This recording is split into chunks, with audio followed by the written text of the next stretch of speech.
Hi everyone, this is doctor Shikha Gupta from दिवा hospital and IVF centre. तो आज मैं आपको ये बताने वाली हूँ कि प्रेगनेंसी में हमें कौन सी जांचें करानी चाहिए।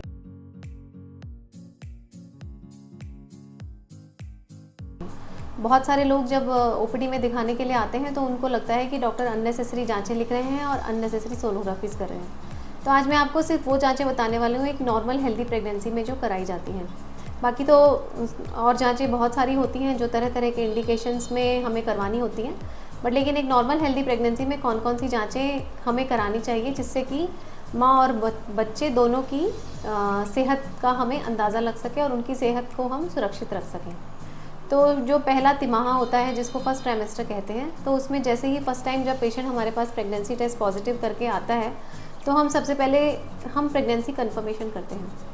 प्रेगनेंसी कंफर्मेशन हम यूरिन से भी कर सकते हैं, पर यूरिन इतना कंफर्मेटरी टेस्ट नहीं होता, तो एक दूसरा ब्लड टेस्ट किया जाता है जिसको बोलते हैं सीरम बीटा HCG।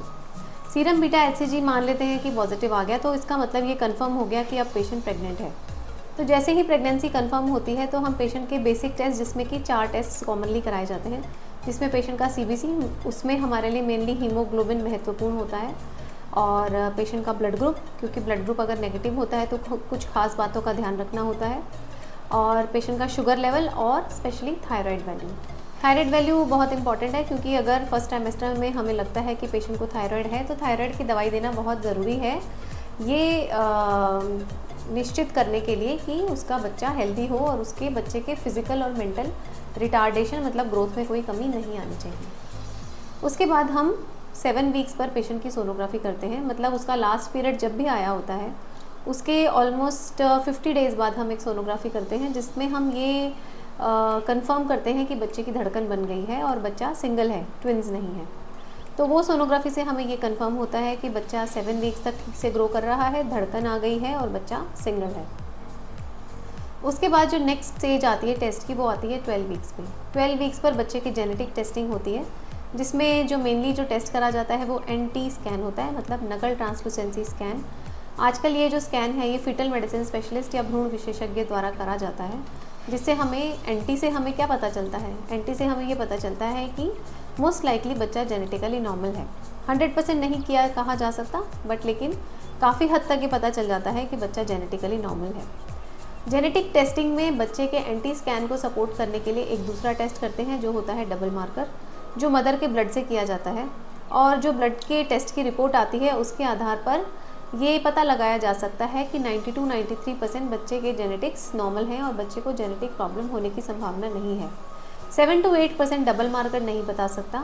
और ज़्यादा कंफर्मेशन के लिए जो टेस्टिंग्स होते हैं वो हाई रिस्क ग्रुप में होते हैं, रूटीन में नहीं किए जाते। इसके अलावा जब 12 वीक्स होता है तो हम उसे बुकिंग विजिट या बुकिंग स्कैन कहते हैं, और इसके साथ दूसरे टेस्ट करते हैं जिसमें कि पेशेंट के वायरल इन्फेक्शन संबंधित टेस्ट, जिसमें HIV, hepatitis B, hepatitis C और सिफिलिस वायरस किया जाता है। उसके अलावा CBC फिर से रिपीट किया जाता है, और इसके अलावा पेशेंट का HB इलेक्ट्रोफोरेसिस या थैलेसीमिया स्क्रीनिंग करा जाता है। अगर मदर थैलेसीमिया माइनर पाई जाती है तो फादर को भी चेक करा जाता है।